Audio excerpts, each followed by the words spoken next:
El rincón literario de Proyecto Terror se llama La Biblioteca de la Cripta.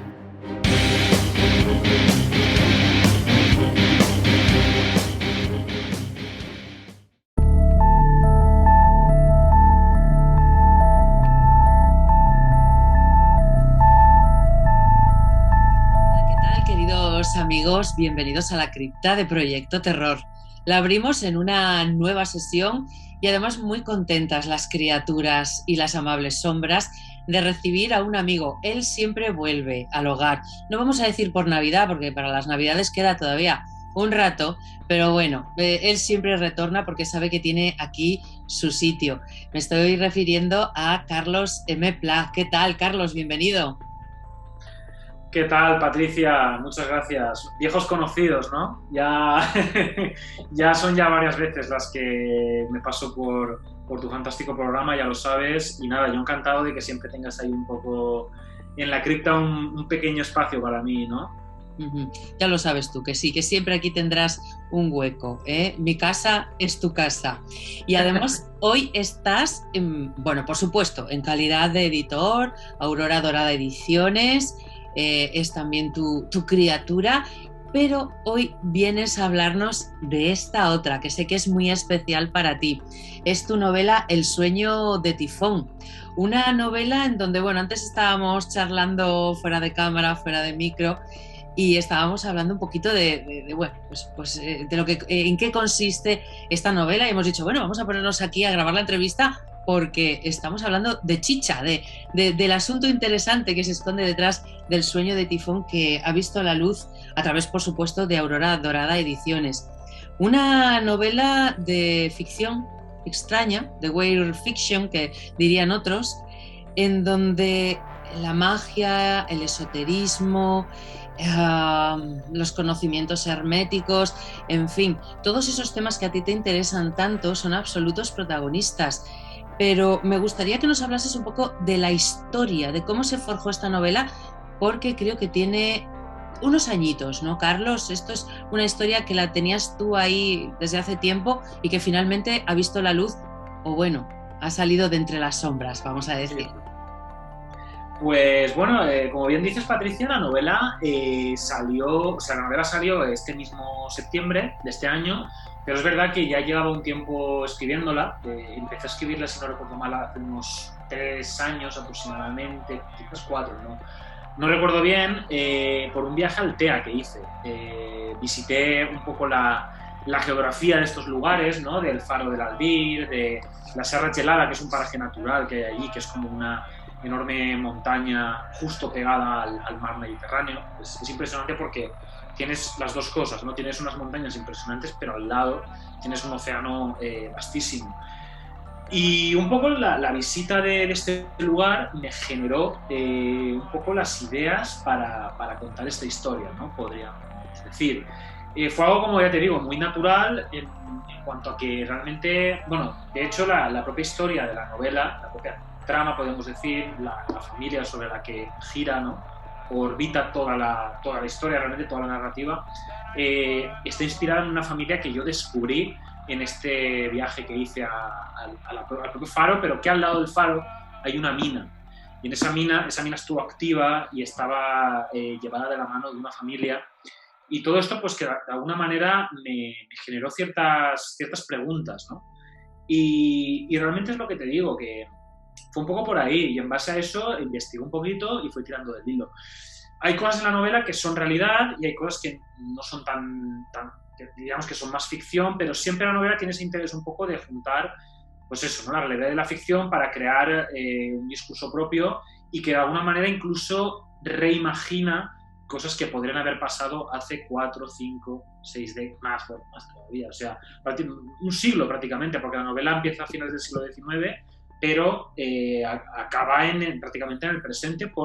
Hay diferentes líneas temporales, pero que al final convergen a lo largo de toda la novela en una sola, ¿no? A mí me gusta mucho eso, que hayas cogido una familia y a lo largo de 3 generaciones hayas contado una historia como decía, llena de magia, de esoterismo, Goecia, en fin, como también apuntaba yo antes, todos esos temas que yo sé que a ti te apasionan, y a mí me ha encantado esos elementos, juntarlos con la típica historia de una familia donde hay cosas ocultas que pasan de una generación a otra. Es decir, a ver, los típicos chanchullos que podemos ver o leer en muchas historias, ¿no? de sagas familiares, pero con la intensidad y la calidad de esas otras historias místicas, mágicas que tú has ido agregando. Hay referencias a la Otto, a Aleister Crowley y lógicamente Lovecraft están ahí muy presentes. Y es que los tentáculos del horror cósmico son muy, muy largos, ¿verdad, Carlos?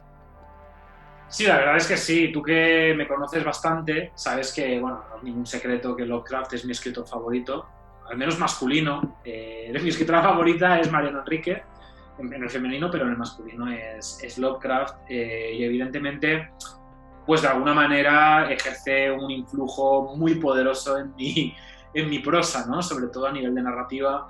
Lo que pasa es que, claro, yo cuando ideé un poco El sueño de Tifón, no quería simplemente hacer una novela de los mitos, ¿vale? Porque para mí eso es una cosa que está como muy explotada, ¿no? El tema de los mitos de Cthulhu es una cosa como que se ha tratado mucho en extensión y de alguna manera pues no me veía yo contribuyendo a algo que ya tenía una gran tradición detrás, como la de Fritz Leiber, Ramsey Campbell, Robert Bloch, no sé, muchísima gente que ha contribuido, ¿no? a crear este desarrollo de los mitos a partir de, por supuesto, Clarkson Smith, Robert Howard, el trío, ¿no? de Weird Tales.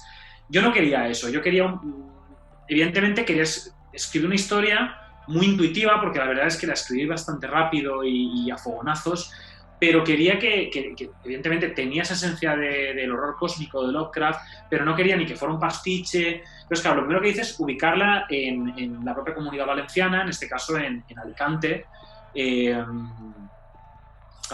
muy cerquita del mar, realmente en Altea. Quería que fuera un horror cercano, ¿no? Que fuera algo de nuestra tierra, en este caso yo soy valenciano, en este caso que fuera algo propio nuestro, ¿no? Y realmente, o sea, no quería hacer lo típico, ¿no? De irme a una mansión destartalada, ¿no? En Inglaterra, no, o sea, yo quería realmente ni en Londres, o sea, yo quería traerlo, y es una cosa que siempre hago cuando escribo, trato de traérmelo a mi terreno geográfico, ¿no? Porque al final creo que hay muy buenas historias que contar que pueden suceder en nuestro país, ¿no? En cualquier parte, en realidad. Entonces, fue un poco eso, en cierta manera. Y al ser valenciano, pues todavía más, ¿no? Me veía como en la posición de hablar de estas regiones que para mí son tan especiales. Entonces, hice un poco eso, ¿no? En cierta manera, es lo que te comento. A partir de ahí, la historia fue saliendo por lo que te digo, porque realmente se cruza realidad y ficción. La historia parte, por ejemplo, de un cuadro. Bueno, si quieres hablamos un poquito Sí, vamos, de la trama, ¿no? me parece perfecto para los que nos estén viendo o escuchando. Y bueno, pues sí, El sueño de Tifón, la novela de Carlos M. Pla, pero vamos a ponerles un poquito los dientes largos, los colmillos largos. Para todos aquellos que aún no la hayan leído, pues vamos a darles unas pinceladas para ir atrayéndoles, para ir metiéndoles en el mundo de esta familia que esconde muchas cosas. Claro, efectivamente, es un poco eso. Realmente, si quieres, te comento un poco la trama. Simplemente, todo podemos decir que se vertebra en torno a una familia minera de finales del siglo XIX que se llaman los Verdaguer. Es una familia que está inspirada en una familia real, que estuvo también en una mina real en la propia Serra Gelada. Partiendo de ahí, podemos decir que a principios del siglo XX, en un poco una época, podemos decir, de cierta decadencia para el negocio de la mina de la propia familia, aparece un extraño mineral en las profundidades de la excavación, ¿no? De la propia mina. Este mineral, pues de alguna manera, supone un antes y un después para el devenir un poco de la propia familia, ¿no? Realmente el sustrato que está ahí empieza como a tener ciertas influencias telúricas, ocultas, tanto en el comportamiento de la propia familia como en la fenomenología que sucede, ¿no? Alrededor de la enorme mansión, bueno, bastante grande mansión en la que vive. Bueno, no es una mansión, es una casa de... Sí, bueno, una especie de casa de campo, pero sí.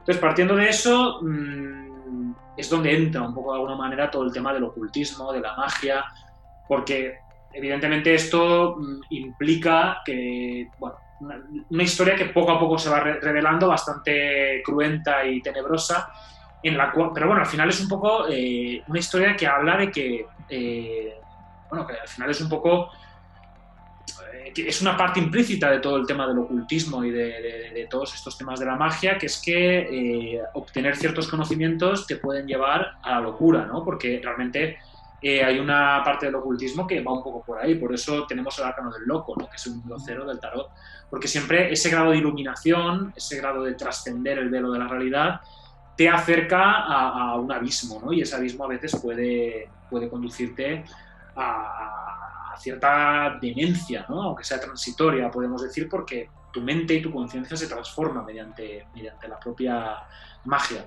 Entonces, la novela evidentemente está muy impregnada del tema ocultista y sobre todo de una corriente que se llama bueno, magia tifoniana o la orden tifoniana, que es una corriente que surgió en los años 70 de la mano de un podemos decir, de el secretario de los últimos años de Aleister Crowley, llamado Kenneth Grant. Bueno, la verdad que un escritor muy importante de magia de lo que te digo, los años 70, 80, 90, que publicó las trilogías tifonianas, que son unos libros que ponen en contacto toda la idea de Aleister Crowley con, pues podemos decir, parte ufología, parte un poco elementos Lovecraftianos. Tampoco me voy a extender mucho, pero en el tema, porque es bastante complejo y tampoco es, porque como te digo, son tres trilogías. Este autor publicó 9 libros explicando todo este sistema mágico que parte de Crowley, pero se convierte en otra cosa. O sea, no es telémico 100%, no es telema, no, ¿sabes? Pero luego, con el paso del tiempo, fundó su propia, podemos decir, una cierta escisión de la OTO, que se llamó la Ordo Tifonis o Ordo Tifoniana, que de hecho a día de hoy sigue operando en algunas logias, sobre todo en Inglaterra, en Londres. Y de alguna manera, pues lo que te comento, ¿no? Sí que en este sentido me basé mucho en esta corriente mágica para un poco emplazar la historia. De hecho, se podría decir que el propio Sueño de Tifón, de alguna manera, podría decirse que es una historia de esta corriente ficcionada en ciertos elementos, ¿no? También hay muchos guiños, por supuesto, Aleister Crowley, Austin Osman Spare, que sin duda pues es una figura que a mí personalmente me fascina por su arte. Entonces, es lo que te digo, y es una cosa que yo, sinceramente, Patricia, echaba bastante a faltar, porque creo que aquí en España no hay buena narrativa ocultista, podemos decir, no hay libros de este estilo tan a menudo. Tenemos muchos libros de terror, sí, tenemos mucho terror psicológico, propiamente gótico, pero no tenemos, es lo que te digo, no tenemos una narrativa que esté tan influenciada por temas esotéricos, ¿no? Y que de alguna manera converja también con la realidad. Y quizás es porque a lo mejor la gente que escribe ficción oculta o ocultista, bueno, ficción, yo lo digo para que nos entendamos, porque como bien te digo, es una novela, pero como pasan muchas novelas, hay mucho de verdad en esas novelas y mucho de inspiración real, pero tú ya me entiendes, ¿no? Entonces, creo que a veces, claro, también entiendo que para escribir este tipo de novelas es gente que tiene que estar muy introducida en el tema oculto, ¿no? Y de la magia. Entonces también entiendo que es difícil para muchos escritores porque ya a veces ni siquiera es solo documentarse, es estar muy en contacto con todas estas cuestiones, ¿no? Es saber de rituales, es un poco ir un poco más allá. Entonces también entiendo que haya cierta carencia por esto, pero yo en cierta manera quería llenar ese hueco, ¿no? Y en base a eso publiqué un poco la novela. Le hice Honor Dorada por ese mismo motivo, porque creí que mi editorial, que es de ocultismo, contracultura, temas Lovecraftianos, un poco de lo extraño, ¿sabes? Creo que casaba perfectamente. ¿Lo hubiera podido publicar en otra editorial? Sí, pero creo que no era lo correcto en cuanto a que el tema creo que era idóneo para Honor Dorada en este caso. Desde luego que sí. Es una novela que encaja perfectamente dentro de Aurora Dorada Ediciones y sí que es verdad, siendo yo profana en la materia, que entiendo que para escribir una historia así, de esta índole, el autor, en este caso tú, pues tiene que estar empapado, ¿no? De todos estos elementos, de todas estas disciplinas que tú nos estás comentando. Pero al mismo tiempo creo que para el lector, a poco que esté interesado en el horror cósmico, Claro, puede ser una buena vía de introducción para conocer todos estos elementos. Quiero decir totalmente. que para alguien un poquito ajeno o que le suene levemente, creo que puede ser eso, una novela muy entretenida y al mismo tiempo eso, que le ayuda a familiarizarse o adentrarse un poco más y ya después depende del interés de cada lector, si quiere meterse más allá, bueno, pues es una buena puerta. Eh, Hay muchos elementos, uno va recorriendo muchos caminos con los personajes de tu novela. Yo también la veo, bueno, pues esa mina, ese mineral, una especie de, sí, como de cristal, ¿no? De Es lo máscara que, de espejo, ¿no? Que nos separa, ¿no? Un lado del otro y que atravesarlo efectivamente tiene sus consecuencias, ¿no? Y por supuesto hay mucho simbolismo y la pintura. La pintura también está muy presente, como no podía ser de otra manera, ahora que echarlo contigo, porque claro, un sí, historiador del arte como tú. sí, claro, sí, bueno, yo de formación soy historiador del arte, de hecho llegué a hacer un máster y bueno, pues de alguna manera todo, bueno, a mí lo que más en un primer momento lo que más me atrajo de la carrera, bueno, no sé, sí, bueno, puede hacerse la carrera, pero la verdad es que lo descubrí bastante por mí mismo. Todo el tema de los pintores simbolistas, ¿no?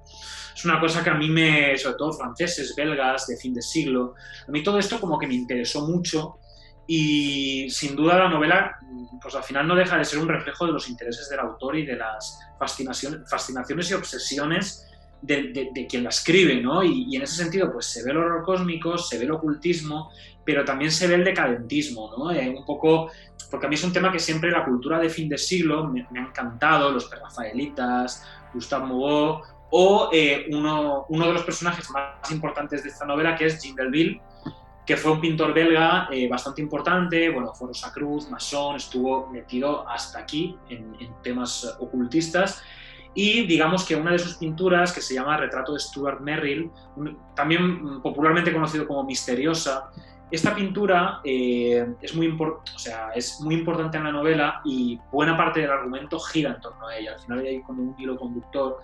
Entonces es lo que te digo, al final creo que la novela tiene un fuerte sabor, pues lo que te digo, ¿no? De cultura de fin de siglo, porque hay que tener en cuenta también que se desarrolla al final del siglo XIX y principios del XX. Entonces en ese sentido creo que la novela tiene un poco esa esencia y era algo que desde luego no puedo ocultar porque, como tú bien dices, me fascina, ¿no? El arte simbolista, porque también estaba muy influido por todo el tema ocultista. Hay que tener en cuenta que es una época en la que proliferan mucho las sociedades secretas, hay un renacimiento mágico a finales del siglo, bueno, mitades del siglo XIX, finales, sobre todo en Francia, y luego posteriormente en Inglaterra, de la mano de Eliphas Levi, que fue un mago muy importante, que escribió muchísimos libros de magia, de astrología, de tarot también, porque si no recuerdo mal tenía su propio tarot. Hay como una especie de revival y también una cultura muy fin de siglo de un poco huir de ese racionalismo un poco, ¿sabes? Ilustrado, también un poco una sensación de oposición a esa industrialización tan brutal en base a la revolución industrial que empezaba a alcanzar su cenit en esta época y posteriormente continuaría adelante. Entonces, como que la sociedad se entregó bastante al tema de la magia, buscando pues evadirse un poco de una...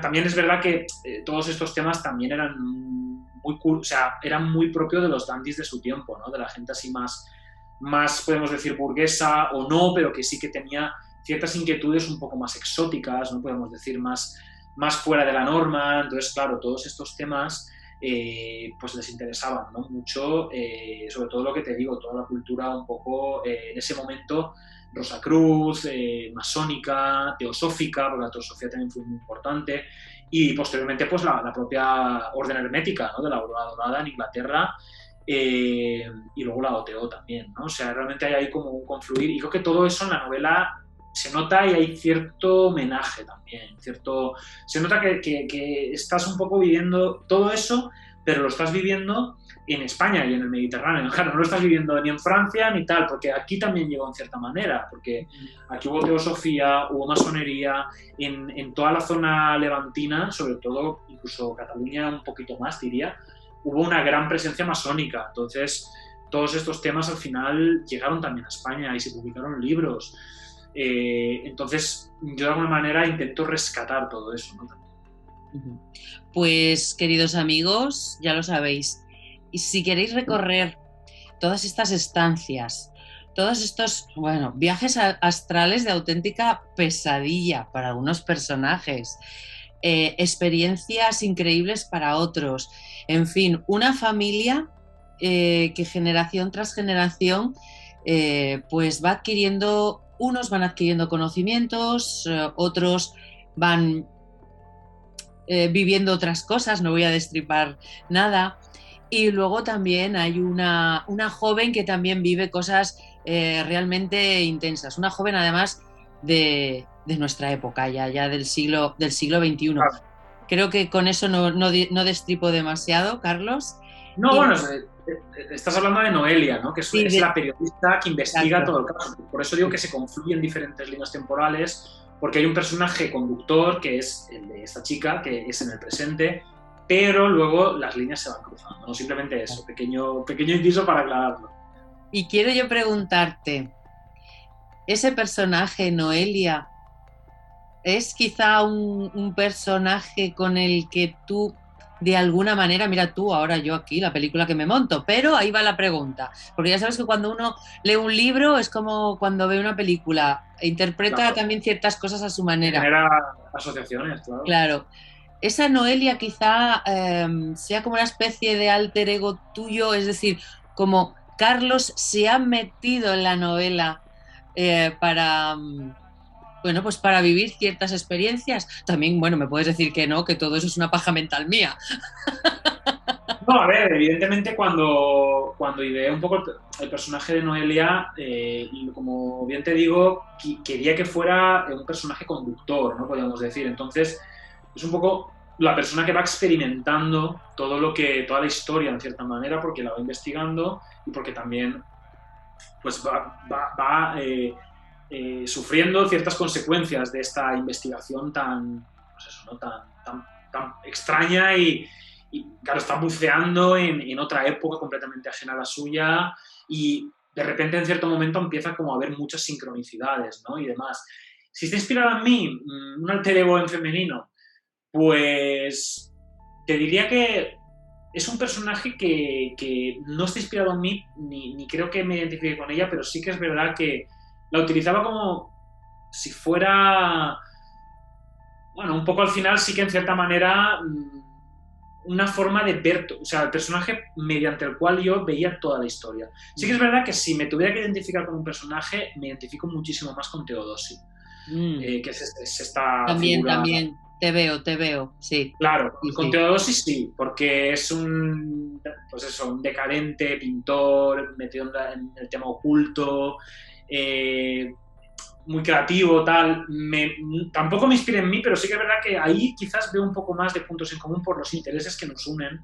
Sí. Que por cierto, el personaje de Teodosi, ahí sí que te digo que tiene cierto ramalazo de Austin Osman Spare. O sea, eso no sé si a lo mejor esa asociación te llegó, pero es un pequeño guiño que coloco en la novela. Hay ciertas cosas que me inspiró un poquito en Spare, ¿no? Y con eso ya digo mucho, pero sí, la verdad que es un personaje, pero porque también me encanta Spare y evidentemente pues estas cosas se notan, pero Noelia no, pero sí que es verdad que es un personaje fundamental para entender un poco la novela, porque al final es la que te conduce a todos los escenarios. No diría que es el personaje más importante, porque para mí hay 3 o 4 personajes que son igual de importantes: Teodosi, Remedios, Martina, y la propia Noelia son personajes muy importantes, pero sí que es verdad que sí, es un personaje clave, desde luego. Bueno, pues yo creo que más no podemos decir. El resto ya está en estas páginas y que nuestros amigos que están ahí al otro lado, pues lo lean. Es que ya más no podemos, ya os hemos puesto los colmillos lo suficientemente largos para que os adentréis en las páginas de El sueño de Tifón, de Carlos M. Pla. Y ya que te tengo aquí, Carlos, voy a aprovechar, porque Aurora Dorada Ediciones no para, su actividad continúa. No y me gustaría que nos comentases, bueno, cuáles son esas próximas novedades, lo más reciente o lo que está a puntito de salir de Entre las Sombras. Pues mira, dentro de muy poquito vamos a sacar Perdurabo, la vida mágica de Aleister Crowley, la biografía más importante y definitiva de la bestia. Es un libro de casi 1000 páginas, con más de 100 páginas de notas al pie, la investigación de Richard Kaczynski, que es probablemente el mayor experto en Crowley vivo. Y bueno, es un libro muy importante, como bien te digo, lleva por lo de Javier Calvo, mi traducción, y lo vamos a publicar a finales de mes, principios de diciembre. Es un libro que me costó muchísimo editar porque, como te digo, es enorme, creo que es lo más largo que hemos publicado, lo más extenso. Y la verdad es que, bueno, está ahora mismo en preventa. Y lo que te digo, es un libro que estamos contentos de sacar primero porque ya era hora, porque lo que te digo ha tenido un proceso de edición muy duro, porque claro, traducir, creo que son 800 páginas de inglés, es una locura, y es un libro, como te digo, muy complejo, pero súper enriquecedor en cuanto a la historia de la bestia, que bueno, aporta una cantidad de información demencial, o sea, yo no he visto nada igual. Y porque, ya te digo, es un trabajo extremo, exhaustivo de este autor. Y luego, esto te lo voy a decir en primicia, en enero vamos a publicar otro ensayo que es La gnosis del Necronomicon. Es un libro de Asenath Mason, que es una autora practicante de magia, muy conocida en el mundo, sobre todo en el mundillo de este tema, y también muy conocida en Europa. Y este libro de la gnosis del Necronomicon, pues podemos decir que es un grimorio 100% original y genuino de magia Lovecraftiana, que es algo que se ha visto muy poco. Sí que es verdad que tenemos este libro que se llama Necronomicon, pero es una edición que no te explica cómo hacer nada, es casi como una especie de algo simbólico, ¿no? Como muy tal. Pero esto sí que es una exploración de la magia Lovecraftiana de una manera práctica. O sea, el libro tiene ese enfoque, ¿no? Y te enseña rituales, ahonda muchísimo en toda la literatura de los mitos, pero lo lleva al terreno de la magia real. Tiene ahí como cierto ramalazo un poco sobre todo del Sendero de la Mano Izquierda, como no puede ser de otra manera, por el tema que trata. Es muy interesante, de verdad, el libro, y tiene un montón de ilustraciones súper chulas, un montón de sigilos. Es un libro fantástico, y yo creo que a cualquier persona que le interese el Lovecraft y el ocultismo, pues es que lo tiene que tener en sus estanterías, porque es que es clave, incluso si no es a lo mejor un practicante de magia activo, también le vale porque te cuenta tantas cosas ¿sabes? Desde una perspectiva ocultista, que eso nunca se ha hecho, nunca se ha tratado la obra de Lovecraft con ese enfoque. Entonces creo que va a ser un libro sensacional. Y eso va a ser en enero, y de momento pues creo que de momento así está bien, ¿no? No está nada mal. Oye, vamos a pasar las Navidades con la bestia Crowley y luego vamos a iniciar 2022 con magia Lovecraftiana. Yo creo que es un excelente plan para tanto finalizar 2021 como para empezar el año nuevo. Muy bien, ya está el plan montado. Sí, no, desde luego. Yo la verdad que espero que, además, bueno, estoy viendo que la preventa de Perdurabo está funcionando muy bien, hay muchísimo interés por el libro, y espero pues que las cosas sigan así también con el libro de Mason. Y igual en diciembre sacamos alguna cosita más de sorpresa. Bien. Pero no te puedo decir qué es, pero igual alguna cosita más sacamos. Perfecto. Además nos gustan las sorpresas y hay que mantener el suspense. Un poquito de magia, no se puede revelar todo. Las revelaciones tienen que venir poquito a poco y uno pues tiene que buscarlas e invocarlas y provocarlas, ¿no? Así que pues volveremos a hablar, Carlos, pues eso, para el último mes del año, ya para finales, mediados de diciembre. Habría que volver a hablar para que ya nos vayas diciendo a ver cómo van esas revelaciones y esas sorpresas. De momento, queridos, aquí está El sueño de Tifón, novela que os recomendamos y que ya es un habitante más de la biblioteca de la cripta de Proyecto Terror. Su autor, Carlos M. Pla, que ha estado aquí con nosotros y que, ya sabes, reitero lo que te he comentado al principio, Carlos, siempre puedes regresar. Aquí tienes tu otro hogar en la cripta y que muchísimas gracias por haber estado aquí. Espero que hayas estado a gusto. Ahora te suelto las cadenas y te dejo marchar. Bueno, es broma. Ya lo sabes tú que siempre es grato charlar contigo y que estaremos muy pendientes de esas novedades de Aurora Dorada Ediciones que ya nos has adelantado y de lo que está por venir, que aún está envuelto en el misterio. Pues nada, Patricia, poco que decir por mi parte, más que muchísimas gracias por invitarme una vez más. Ya sabes que, bueno, ya somos viejos conocidos y hay confianza porque he estado ya muchas veces aquí en la cripta y nada, ya sabes que me encanta tu proyecto, que es súper genuino y pues que nada, yo estoy encantado, ¿no? De vez en cuando pasarme por aquí y charlar un poquito siempre de cosas oscuras, nunca, siempre son cosas bastante darkies de las que nos gustan a nosotros, ¿no? Claro que sí. Bueno, las amables sombras que tienen un encanto, bueno, que es inevitable, no podemos más que caer en la tentación de las amables sombras. Amables pero sombras al fin y al cabo, ¿no? Claro. Bueno, Carlos, pues te mando un besazo enorme y muy pronto volveremos a hablar para acerca de esas novedades de Aurora Dorada Ediciones y, por supuesto, enhorabuena por tu criatura, El sueño de Tifón. Un abrazo. Muchas gracias, Patricia. Un abrazo, que vaya todo bien. La luna.